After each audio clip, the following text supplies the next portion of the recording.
del servicio de traumatología y ortopedia.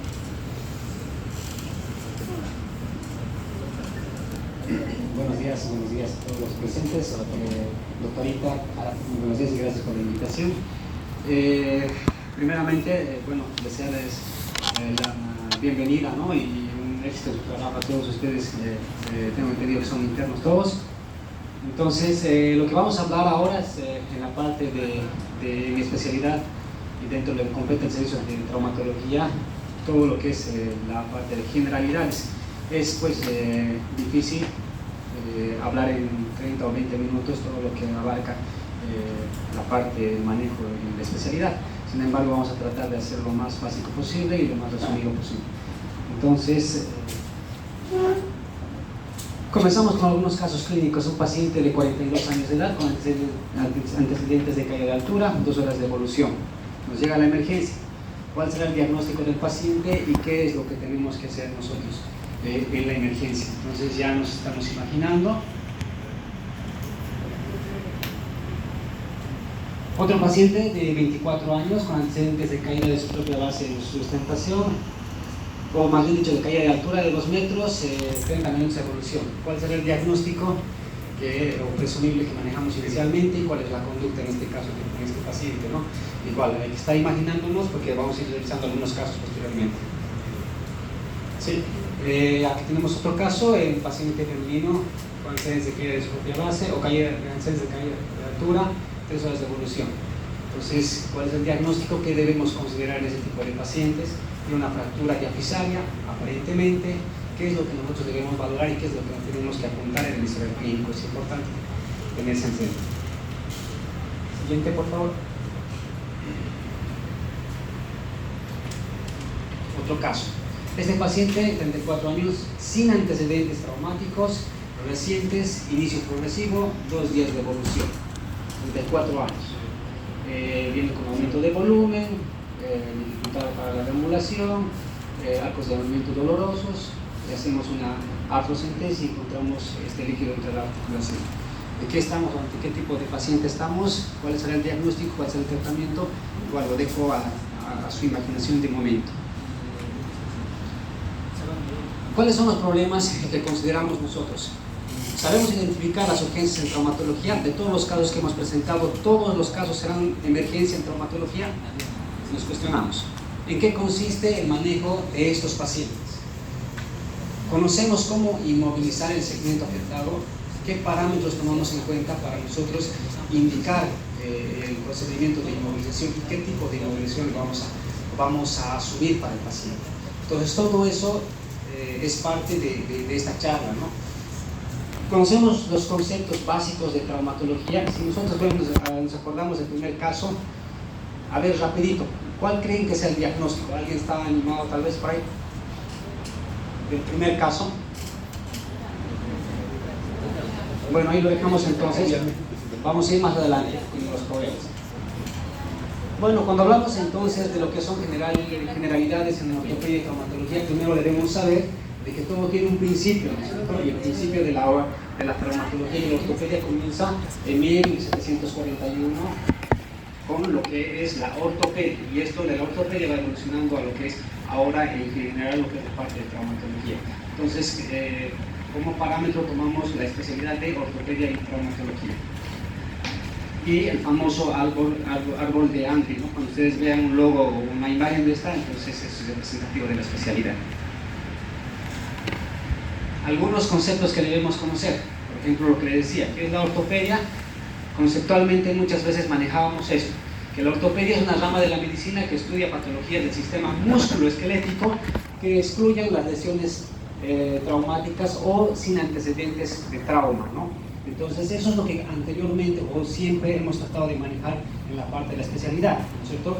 ¿En qué consiste? ¿Cuáles serían estas patologías? Por ejemplo, las artrosis, el tema de las displasias o secuelas displasias que aparentemente no tienen antecedentes de trauma. Traumatología, conceptualizando como tal, sería la rama de la medicina que estudia las lesiones traumáticas con transferencia súbita de energía, ¿no es cierto? Que afecte también al sistema musculoesquelético. Entonces, ¿cuál es la diferencia entre ortopedia y traumatología? La transferencia de energía. En teoría se manejaba así.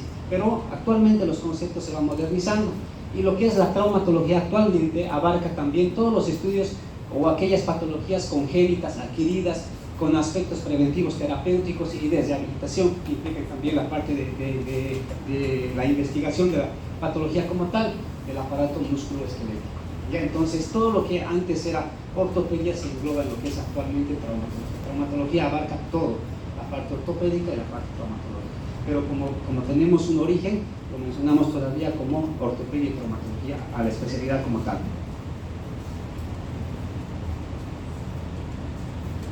Cuando hablamos del sistema musculoesquelético, entonces hablamos de lo que son los huesos, la parte muscular, lo que nos permite conducirnos de un lado a otro, lo que nos permite mover las articulaciones y todo eso. O sea, son conceptos básicos.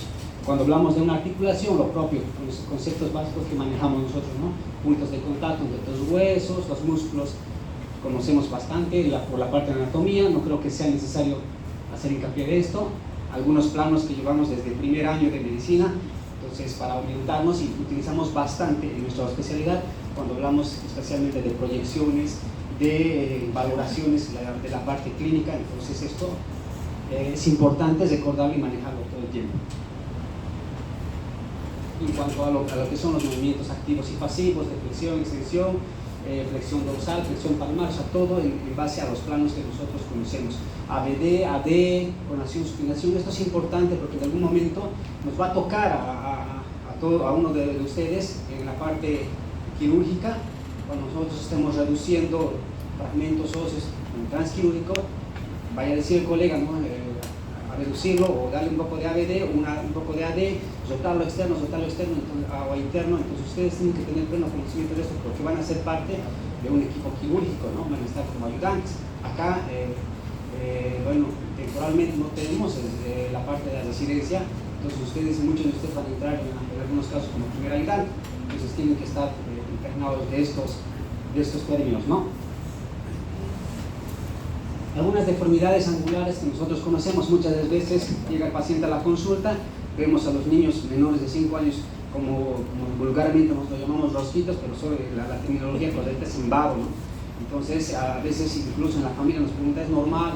Todo esto lo vamos a ir viendo conforme vayamos haciendo las rotaciones y todo eso, ¿no? Pero sí es necesario que ustedes sepan que hay deformidades angulares, que hay ángulos en las extremidades que es importante considerar.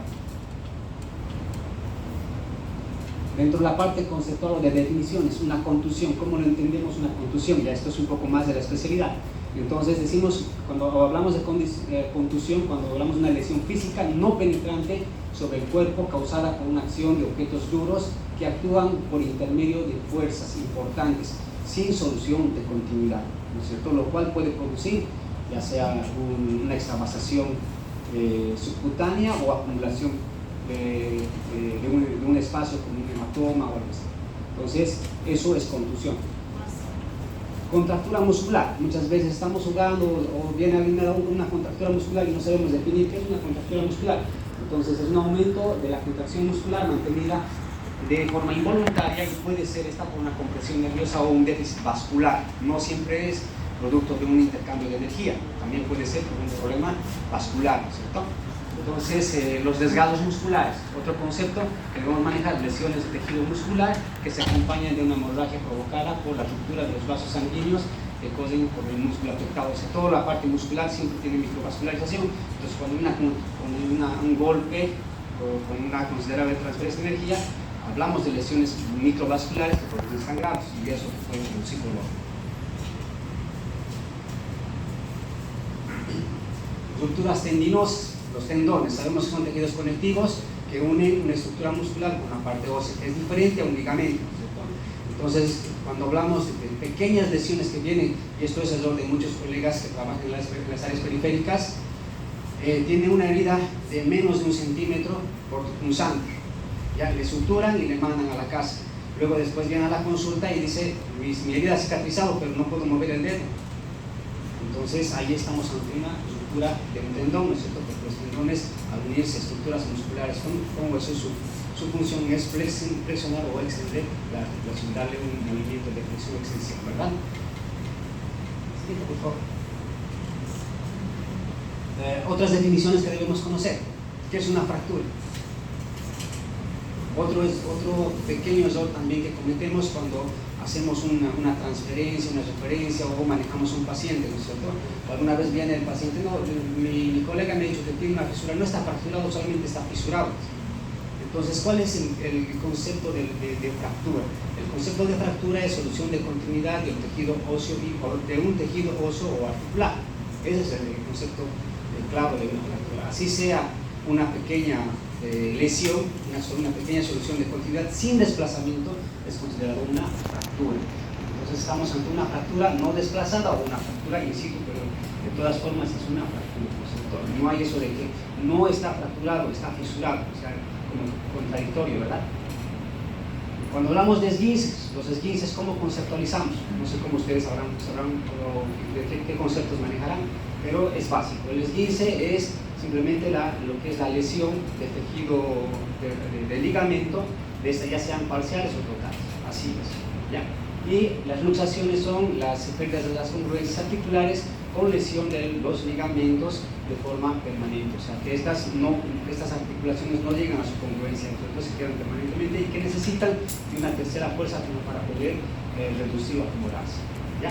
Y obviamente las luxaciones, ya les adelanto, son parte de las emergencias inflamatorias. Por ejemplo, en este caso, en estas placas radiográficas, solamente con una proyección, ustedes ven el paciente ha llegado por dolor en el tobillo. ¿Cuál es el diagnóstico presuntivo que ustedes le pueden dar al paciente? Primero, que es una sola proyección, necesitan una segunda, ¿no? Porque para hacer una valoración sí o sí, mínimamente 2 proyecciones, ¿no?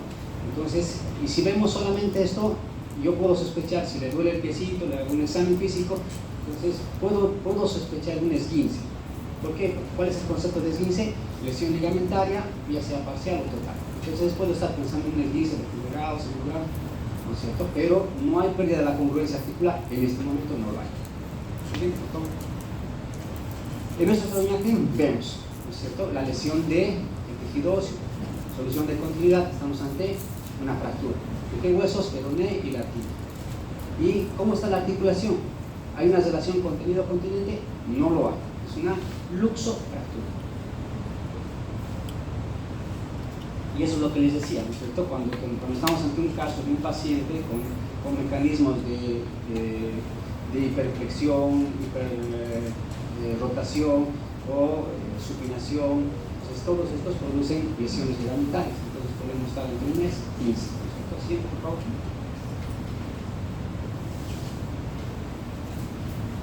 Esto es francamente una pérdida de la congruencia articular. ¿Cómo se diagnostica? Como luxación de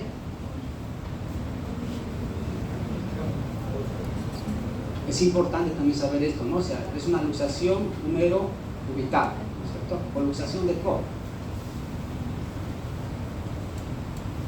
Bueno, en este otro caso, por ejemplo, otros dos conceptos, el síndrome compartimental y lo que es la artritis séptica, son patologías dentro de la especialidad que no tienen como antecedentes lo que es, o pocas veces tienen antecedentes de trauma, de intercambio de energía. Por ejemplo, un síndrome compartimental, una mordedura de serpiente que es común en este medio. No tiene antecedentes de trauma, pero sí puede estar comprometida la parte vascular, la parte de llenado capilar, la parte de los pulsos distales, el dolor y todo esto. Entonces, estamos ante un síndrome compartimental. ¿Qué debemos hacer? Considerarlo como emergencia en traumatología. Lo propio el tema de las artritis sépticas. Las artritis sépticas son infecciones dentro de las articulaciones. Teóricamente, las articulaciones son líquidos sépticos, ¿no es cierto? No tienen gérmenes. Entonces, cuando el germen entra dentro de la articulación, estamos ante una artritis séptica. Tanto el síndrome compartimental como la artritis séptica son consideradas como emergencias en traumatología, que la acción tiene que ser inmediata. Ustedes no se pueden guardar un paciente o dejar de comunicar al especialista este tipo de patologías. Cuando hablamos del tema ya de lo que son las fracturas, hablamos de que hay un sinnúmero de clasificaciones, ¿no es cierto?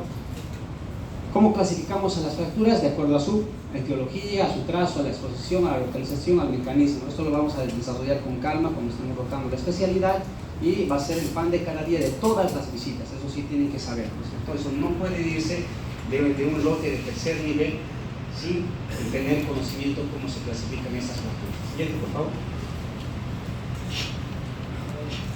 algunas otras patologías, y esto, por ejemplo, es necesario saber, ¿no es cierto? Los estudios complementarios. Aparte de las radiografías, nosotros en la parte de la especialidad manejamos estudios de tomografía. ¿Para qué? Para ver este tipo de patologías, como por ejemplo fracturas patológicas. ¿No es cierto? Pacientes que vienen a la consulta sin antecedentes de trauma, pero con dolores incapacitantes en personas jóvenes. En este caso, 16 años, viene por la consulta, le estaba ayudando a su madre a levantar algunos objetos, siente un dolor y desde el momento no puede mover la extremidad. Le hacemos una radiografía, inicialmente vemos una lesión insuplante en la parte de la cadera izquierda, una tomografía para complementar y estamos ante una sospecha de una fractura en hueso patológico, ¿no? Siguiente, por favor. Y las fracturas patológicas, que son con antecedentes de trauma o mecanismos de alta transferencia de energía. Estas pueden ser directas, indirectas, ya sea laborales, pueden ser estas en sus actividades de rutina o accidentes de tránsito, ¿no? Siguiente, por favor. Las fracturas por estrés, que es más o menos el mismo mecanismo. No sé si alguna vez ustedes han agarrado una lata de cerveza y han empezado a extender la tapita, ¿no es cierto? Ese es el mecanismo de fractura por estrés, ¿ya? Entonces se da característicamente en los jóvenes de la actividad militar, ¿no es cierto? Y puede pasar desapercibido, solamente con dolor, el paciente le duele, se aguanta, y cuando viene a la consulta le pedimos una radiografía y ya tenía una fractura antigua, que ya está consolidada, ¿no? Entonces son hallazgos incidentales. Siguiente, por favor. Lo que les decía, no hay esto de fisuras. Hay trazos fracturales que son de trazos completos o incompletos, pueden ser simples, verticales o completas con gran desplazamiento. Vamos a ir, por favor. Según el trazo, lo clasificamos como fracturas de trazo simple dentro de las fracturas de trazo complejo. En este caso, dentro de las simples tenemos las transversas, las oblicuas y las esfiloideas, que tenemos que tomar en cuenta también, que lo vamos a ver con calma estos tipos de clasificaciones, porque se toman en cuenta parámetros angulares para poder decir cuál es una fractura transversa y cuál es una fractura oblicua. ¿Ya? Siguiente, por favor. Las complejas, que pueden ser con un tercer fragmento o con alas de mariposa, multifragmentarias, y dentro de estas pueden haber cominutas y pueden haber segmentarias. También vamos a conceptualizar con calma dentro de las especialidades. No es lo mismo hablar de un trazo cominuto que un trazo segmentario, no es lo mismo, la conducta tampoco no es la misma. Siguiente, por favor. Según grado de exposición, esto no hay donde perderse. Pueden ser cerradas y pueden ser expuestas. ¿Cuál es la clasificación que utilizamos comúnmente en las fracturas expuestas? Y esto es importante porque el tema de fracturas expuestas es otro acápite en la especialidad y ustedes tienen que manejarlo muy bien, porque igual, acá es una zona muy accidentada, o sea, hay pacientes que en su gran mayoría tienen por accidentes de tránsito muchas fracturas expuestas y las conductas varían de acuerdo a qué tipo de fractura expuesta tenemos. Y la clasificación que utilizamos es la clasificación de Wüstilo y Anderson, ¿no es cierto? Y en función a cada una de esas clasificaciones el tratamiento es diferente. No es lo mismo tratar un Wüstilo 1 que un Wüstilo 3, no es lo mismo. No es lo mismo tratar un Wüstilo 3A que un Wüstilo 3C, no es lo mismo. Entonces ya tienen que estar empezando a averiguar, a empezar a desenvolver los libros de traumatología para que podamos puntualizar estos aspectos. Según su localización, es igual, de conocimiento de la anatomía, ¿no? Los huesos largos se clasifican en epífisis, metáfisis, diáfisis, de acuerdo a dónde está la fractura, decimos que es un trazo metafisario, epifisario o diafisario. Según su mecanismo, indirectas y las directas. Las más comunes son las indirectas. Las indirectas, estas pueden ser, de acuerdo al mecanismo, pueden darnos un trazo, igual lo mismo. Vamos a ir repasando todos los días, va a ser pan de cada día, en las visitas, a ver, vemos un trazo de fractura, vemos una placa y vamos a ir preguntando qué tipo de mecanismo de acción le atribuimos. ¿Es por flexión, por compresión, por distracción, por ablución? Entonces eso vamos a ir desarrollando, pero para que ustedes tengan conocimiento de lo que vamos a enviar. Es un trazo fractural por cizallamiento, ¿no? De causa indirecta. Siguiente, por favor. Y esto es como para hacerles una evaluación, pero de momento, por la primera del tiempo, no lo vamos a hacer. Entonces, ¿qué es reducción? En palabras vulgares es acomodar el hueso, ¿ya? O acomodar la articulación. puede ser esta de forma abierta, puede ser esta de forma cerrada, de acuerdo también al antecedente del cuadro, ¿no? Bien, por favor. Tipos de inmovilizaciones. Esto es otro tema que vamos a ir desarrollando igual. Creo que con la doctora vamos a estar coordinando para hacer los cursos teórico-prácticos en la parte de traumatología y ortopedia, porque es importante que ustedes sepan los criterios para poder inmovilizar una extremidad. Es muy importante. ¿Por qué? Porque muchas veces son ustedes quienes van a inmovilizar. Porque el especialista, una vez va a estar en quirófano, ustedes tratando en la emergencia, van a tener que inmovilizar. ¿Por qué?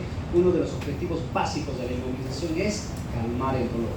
Y a nadie le gustaría ver a su familiar llorando o gritando de dolor. Entonces, lo primero que ustedes deben hacer en la emergencia, una de las primeras cosas que deben hacer es inmovilizar la extremidad, mínimamente, hasta que el especialista llegue y pueda hacer la valoración y determinar la conducta definitiva, ¿no? Entonces, dentro de las inmovilizaciones vamos a ir viendo para la extremidad superior, para la extremidad inferior, ¿qué parámetros tenemos en cuenta? Siguiente, por favor. Siguiente. Ya. Entonces, lo que les adelantaba, ¿no? Uno de los objetivos básicos de la inmovilización es la analgesia, calmar el dolor, mantener la reducción para que consolide huesos, que son tratamientos primitivos, disminuir el daño tisular, permitir la reparación de las partes blandas, disminución de la aplicación de lesiones. Todas esas cosas vamos a ir desarrollando conforme vaya pasando. Tipos de inmovilizaciones, esos completos, los circulares que ustedes han visto, ¿no es cierto? Que también tienen sus contraindicaciones, y lo propio, cuando estemos en la emergencia, no es colocarles directamente el yeso circular. Lógicamente, a veces nosotros colocamos solamente una férula para evitar que nos llegue a una complicación como un síndrome de fragilidad, pero sí, en el tratamiento definitivo, el yeso circular va muy bien. Otro tipo de inmovilizaciones son las inmovilizaciones dinámicas, que nosotros llamamos con vendajes adhesivos, como la venda Coban o vendas elásticas. ¿Sí? Lo propio, ¿no? Inmovilizaciones con vendajes, con cabestrillos, igual vamos a hacerlo todos los días. El tema de las férulas, el yeso circular. Algunos de los materiales que nosotros utilizamos en la especialidad, por ejemplo, cuando tenemos que inmovilizar dentro de la emergencia, o cuando tenemos que quitar el yesito en la consulta externa. Entonces, tenemos por ejemplo una mesa de trauma, agüita, eso ya tienen que saber, siempre se alistan agua. Muchos de los colegas utilizan agua tibia, algunos fría, no pasa nada, y eso para qué es, para poder remojar el yeso y hacer el tratamiento, ¿no es cierto? Y esperar el carguaje. Lo que están viendo allá, este es el ácido oscilante que nos sirve para poder quitar el yeso, los yesos circulares. Muchos de ustedes deben conocer. Y los accesorios del medio, esos son algunos accesorios para el retiro de yeso, el del oro, el portafrío, las tijeritas. ¿Sí?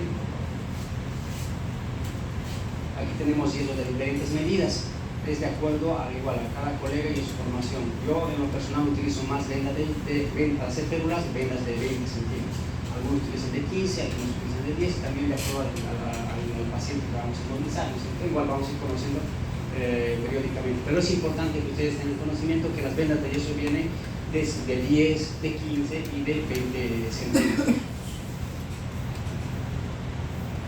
Siguiente.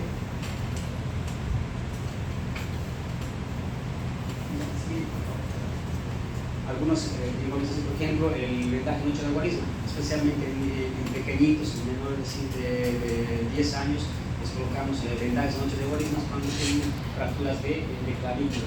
Inmovilización con cabestrillo, ya sea pre o postquirúrgico, con un soporte torácico, como ven en la última imagen, es una inmovilización óptima para fracturas diapizarias o para fracturas proximales de húmero. Siguiente, por favor.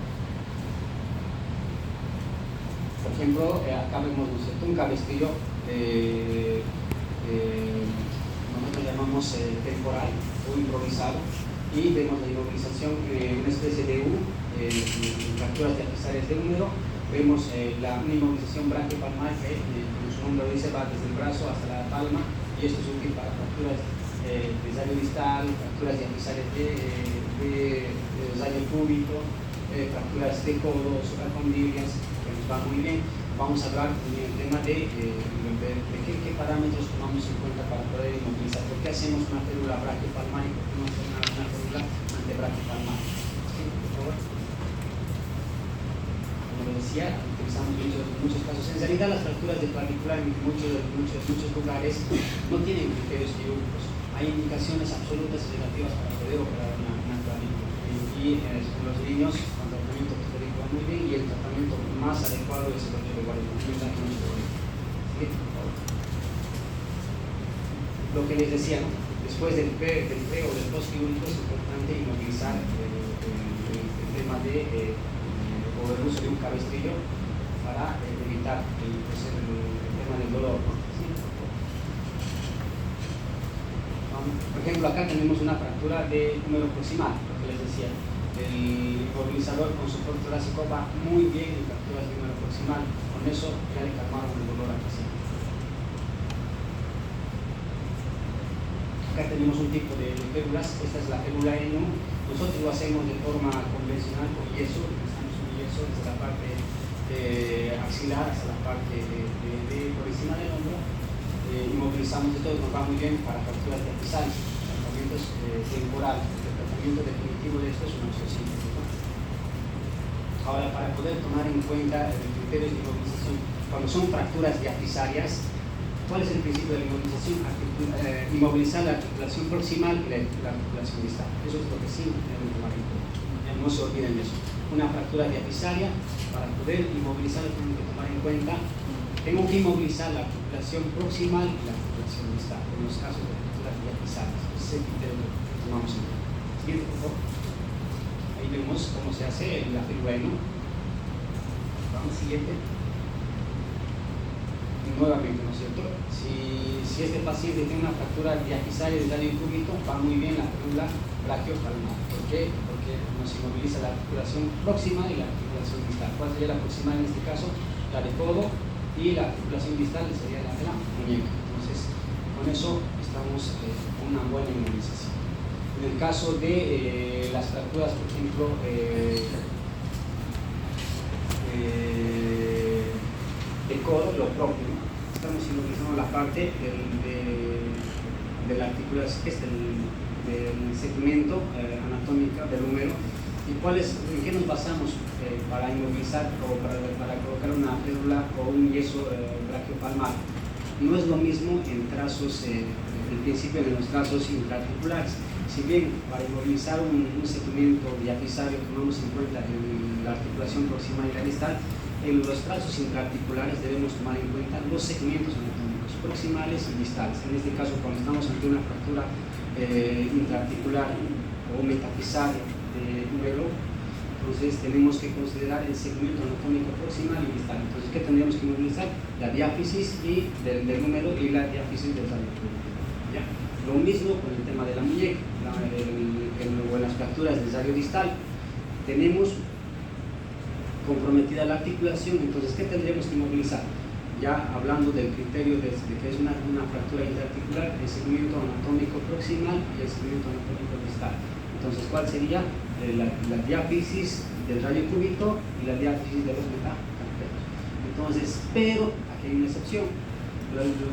La articulación de la muñeca no solamente es flexo-extensión, también tiene movimiento de pronosupinación. Entonces, al tener movimiento de pronosupinación, yo tengo que bloquear la articulación del codo, ¿ya? Porque si no bloqueo la articulación del codo, el paciente va a seguir teniendo dolor. Solamente estoy bloqueando el tema de la flexo-extensión. Eso tiene sus excepciones. ¿Siguiente, por favor? Aquí tenemos más o menos cómo se coloca el yeso, una férula de yeso brachiopalmar, tomando en cuenta, como les he dicho, ¿no es cierto?, la parte del tercio medio proximal de lo que es el segmento del brazo hasta la base de los dedos. Cuando inmovilizamos o cuando utilizamos una férula antebrachiopalmar, estamos hablando de férulas que vienen por debajo del codo hasta la base de los dedos. Esto se utiliza en lesiones de los metacarpos, en lesiones por esguinces en la muñeca o en el tema de las luxaciones del semilunar o de poselución del semilunar. Entonces, como les decía, en las fracturas de los metacarpos, igual, teóricamente nosotros podemos utilizar como tratamiento definitivo la osteosíntesis, sin embargo, muchas veces la osteosíntesis es insuficiente y nos ayudamos con una aplicación de un tiempo, ¿no? ¿Sí? Por favor.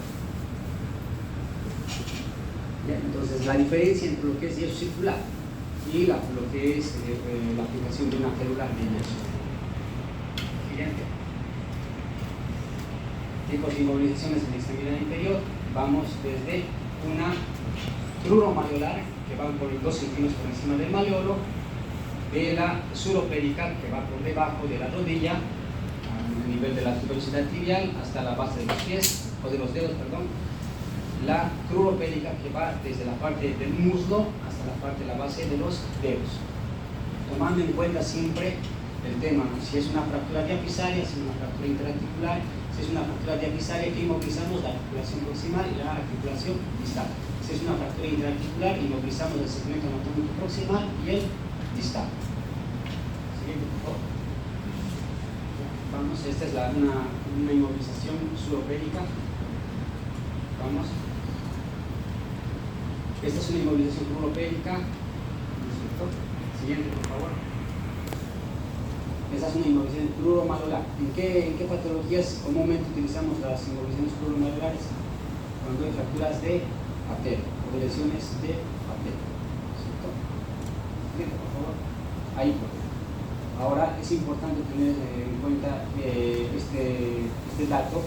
En las fracturas de patela, ¿en qué posición inmovilizamos? ¿Será en flexión, en extensión? Es importante, es lógico, ¿no? Vamos a ir analizando también esto. Ahorita vamos a llegar a la parte de los ejercicios.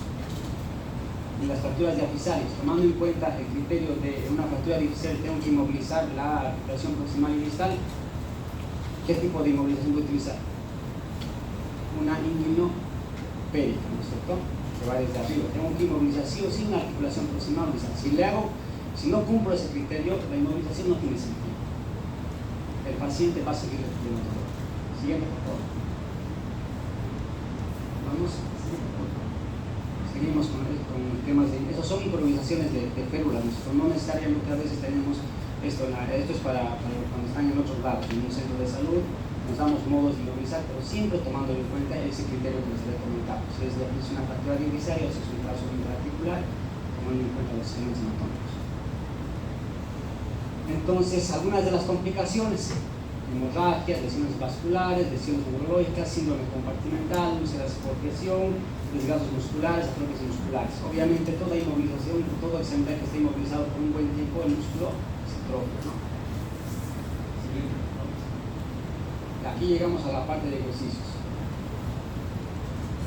A ver, ¿qué diagnóstico le dan a este paciente? A un voluntario levantando la mano rapidito. No tengamos miedo de equivocarnos porque estamos en proceso de aprendizaje. Levantando la mano, por favor.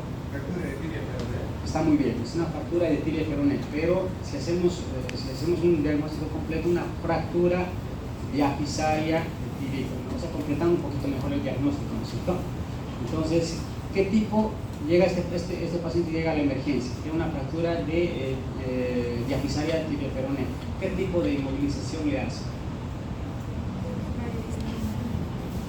Recordamos, para extremidades inferiores tenemos las muslopéricas o cruropéricas, suropéricas, las cruromalleolares. ¿Qué tipo de inmovilización le aplican a este paciente tomando en cuenta los criterios que les he comentado? Levantando la mano, no tengan miedo de equivocarse. Porque ya están en la emergencia, ustedes están en la emergencia y tienen que tomar una conducta, van a hacer una inmovilización. ¿Perdón? Cruropérica, perfecto, está muy bien, ¿no es cierto? O muslopérica, que tienen que tomar en cuenta entonces bloquear la articulación proximal y la distal, la rodilla y el tobillo. Lo bloquean eso, el paciente tranquilo. Van a ver que el dolor calma, no necesita ni de aplicación de analgésicos. Si le ponemos analgésicos es por simple por protocolo, ¿verdad? Y esta es, vamos, siguiente, por favor. Entonces, no, acá, ya les he dado la chanchulla a la doctora. Primero, ¿qué diagnóstico le dan a este paciente?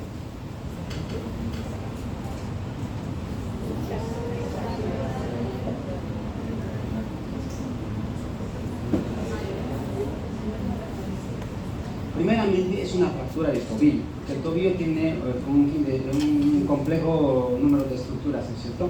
Es una fractura de tobillo, pero para ser específicos es una fractura bimaleolar, porque están afectados los dos maleolos, de tibia y peroneo, ¿verdad? Con desplazamiento. ¿Ustedes ven compromiso del contenido continente de la articulación? ¿Estaríamos ante una luxación aparte de la fractura? No. Para empezar, ustedes tienen que tomar en cuenta la distribución de distancias dentro de la articulación. No aparenta, o sea, haber de que este paciente pueda tener una inestabilidad, va a tener, porque los dos maleolos están afectados. Sin embargo, si ven esta placa, ahí no hay que reducir nada. Sí, le pueden dejar con inmovilización y para de contar. Si esto estuviese, o sea, si en algún caso tendrían una alteración en la relación contenido-continente, o sea, sospechando una luxación, ahí sí tienen que intervenir con la parte de la reducción. Pero ustedes en este paciente lo que tienen que hacer es básicamente inmovilizar. ¿Qué tipo de inmovilización van a utilizar? Tomando en cuenta de que es un trazo articular.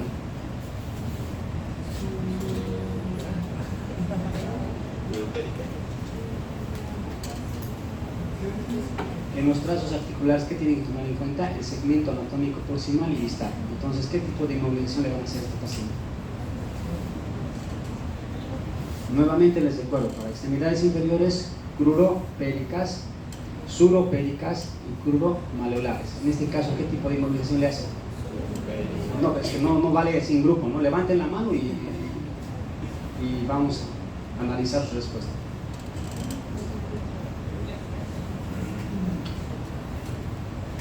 Nada, nadie se anima. Ni para romper el hielo. Ya entonces sí, la respuesta grupal era correcta, ¿no? Una inmovilización suprapérica que es óptima para este paciente. Vamos siguiente, por favor. Ahora sí. ¿Qué diagnóstico le dan a este paciente?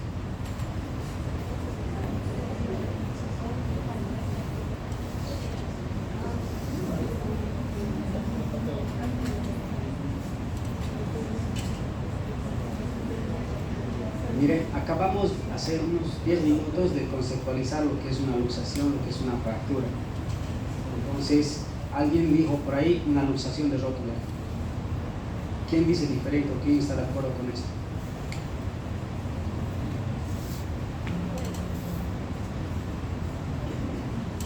¿Ahí ven alguna lesión en la parte ósea? No hay lesión. Con razón dicen que los ojos no ven lo que la mente no sabe, ¿no?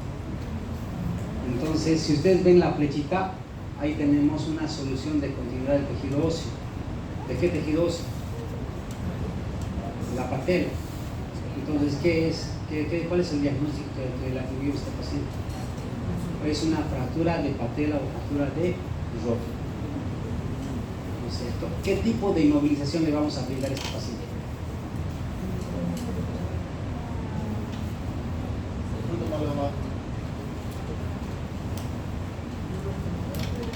Nuevamente les recuerdo, inmovilizaciones cruropéricas, suropéricas, cruromaleolares. ¿Cuál? Cruromaleolar. Muy bien. Es una inmovilización cruromaleolar que le vamos a aplicar a este paciente. Sin embargo, nosotros para inmovilizar la parte de la extremidad inferior siempre tomamos en cuenta un criterio. Tomar en cuenta el 15 grados de semiflexión de la rodilla. ¿Para qué? Para que los músculos no se contracturen y no molesten. Sin embargo, en estos casos de fractura de patela, la inmovilización tiene que ser en extensión completa, por evitar las fuerzas de distracción, ya sea del músculo cuádriceps o de la inserción intrapatelar. Hay que tomar en cuenta eso. En la mayoría de las inmovilizaciones, ya sean cruropéricas, suropéricas, siempre tomamos en cuenta los 15 grados de semiflexión, a excepción de las fracturas de patela, que la inmovilización tiene que ser en completa extensión. ¿No han respondido? Correctamente, ¿no? Siguiente, por favor. Una fractura de... Pero como es la cosa, no es una... El fémur tiene segmentos, ¿no es cierto? Es una fractura diafisaria de fémur. Acostúmbrense a hablar completamente, o lo más completo posible, ¿no? Entonces, ¿qué tipo de inmovilización le vamos a hacer a este paciente?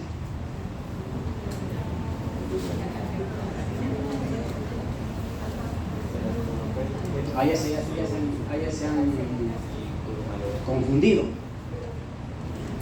¿Qué tenemos que inmovilizar? La articulación proximal y la distal. ¿Cuáles son las articulaciones que tenemos que bloquear? La coxofemoral y la rodilla. Entonces, ¿cómo vamos a hacer la inmovilización?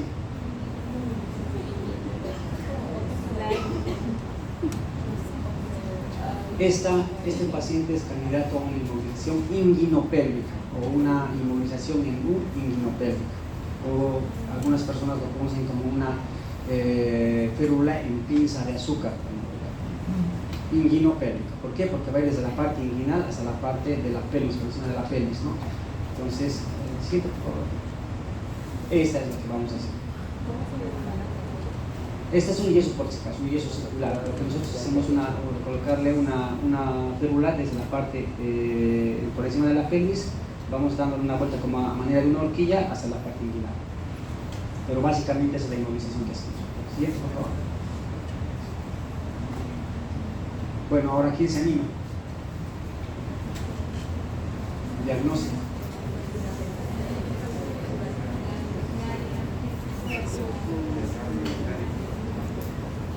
Levantando la mano mejor. Vamos. Exactamente, es una fractura diafisaria de radio y cúbito. ¿Qué tipo de inmovilización le haces? ¿Cuál es tu nombre? ¿Ramírez? ¿Ese es tu apellido o tu nombre? ¿Tu nombre? Diego. Diego, mejor te digo Diego. ¿Cómo es Diego? ¿Qué tipo de inmovilización le haces?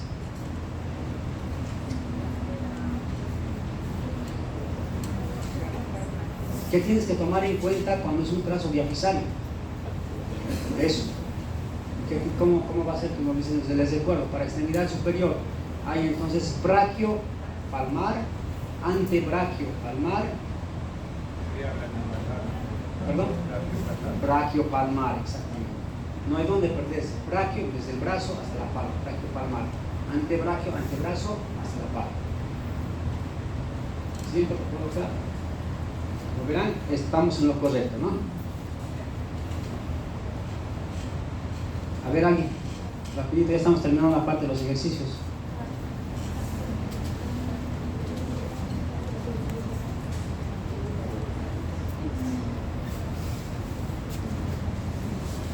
¿Cuáles son los segmentos anatómicos de los huesos largos? A ver, recordamos.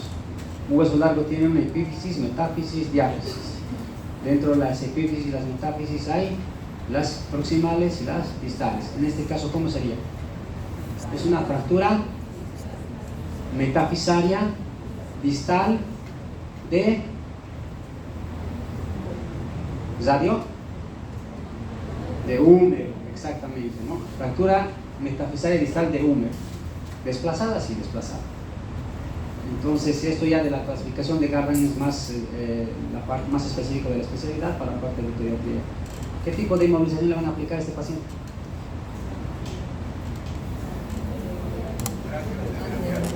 ¿Qué?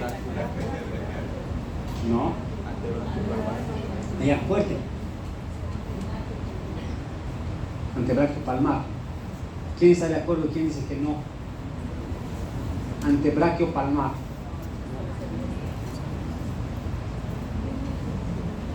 Tiene fracturado el codo y le van a hacer una férula antebraquio palmar.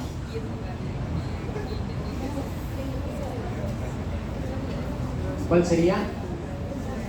¿Cuál es el principio que utilizamos en las fracturas intraarticulares?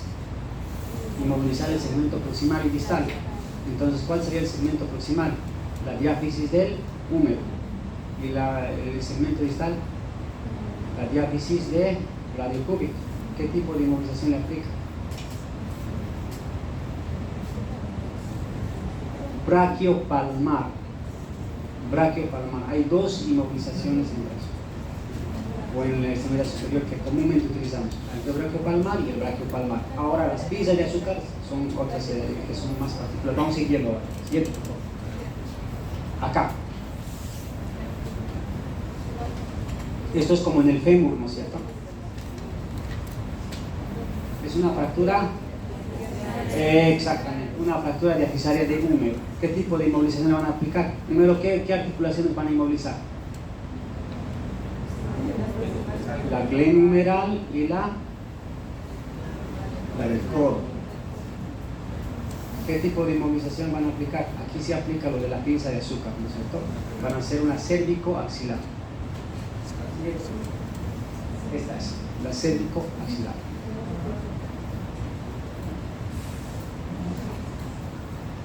¿Qué tipo de diagnóstico le dan a este paciente?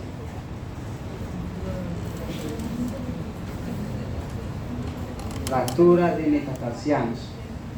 ¿Qué tipo de inmovilización le aplican?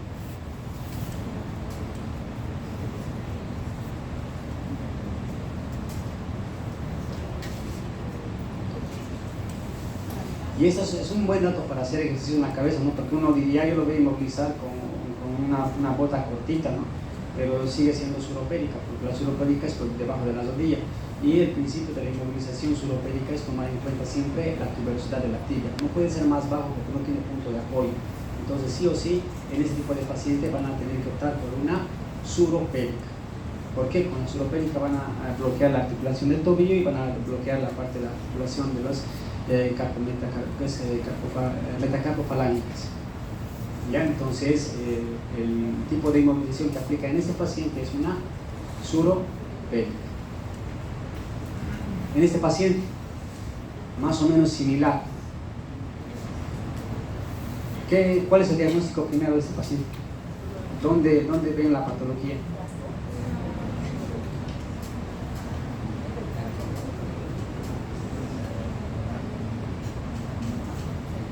¿Es una fractura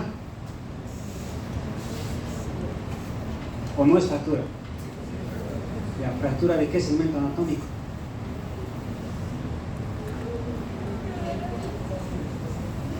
Fractura diafisaria de quinto metacarpiano. ¿Qué inmovilización le van a hacer?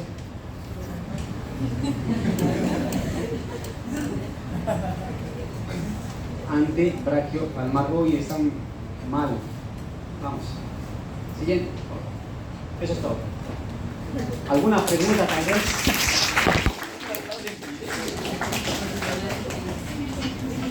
¿Alguna pregunta? Dime. Ante brachiopalmar.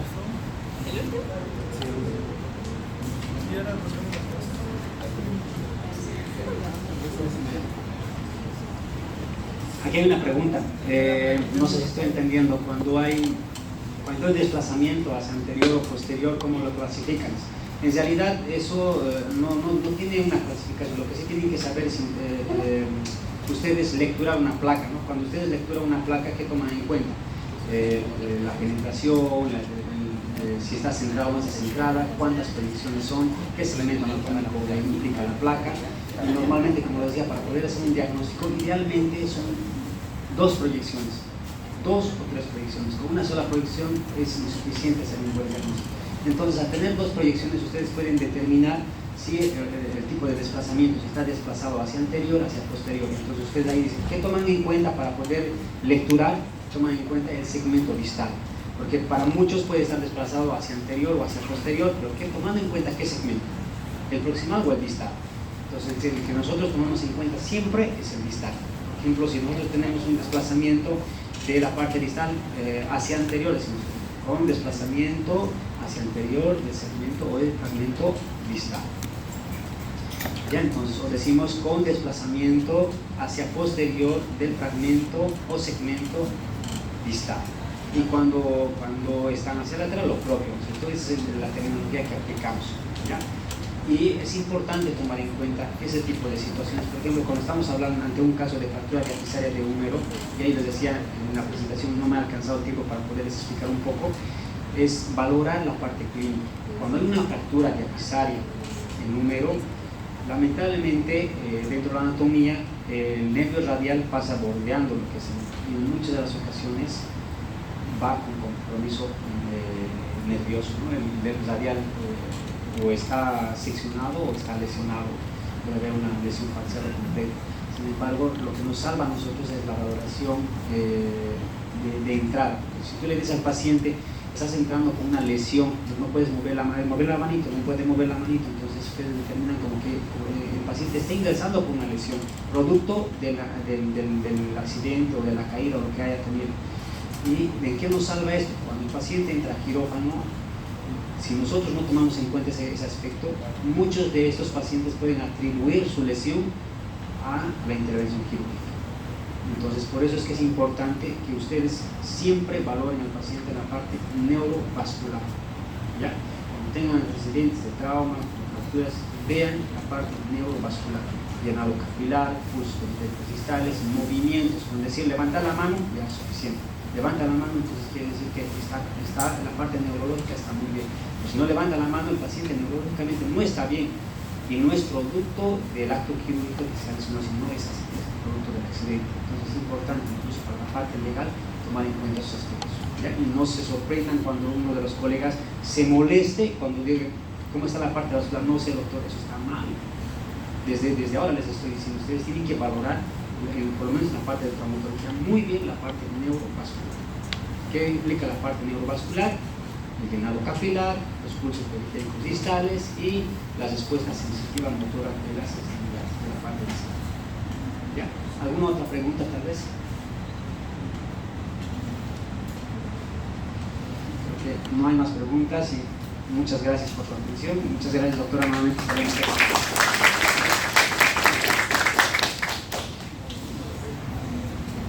Ok, con esto hemos terminado la mañana de los temas.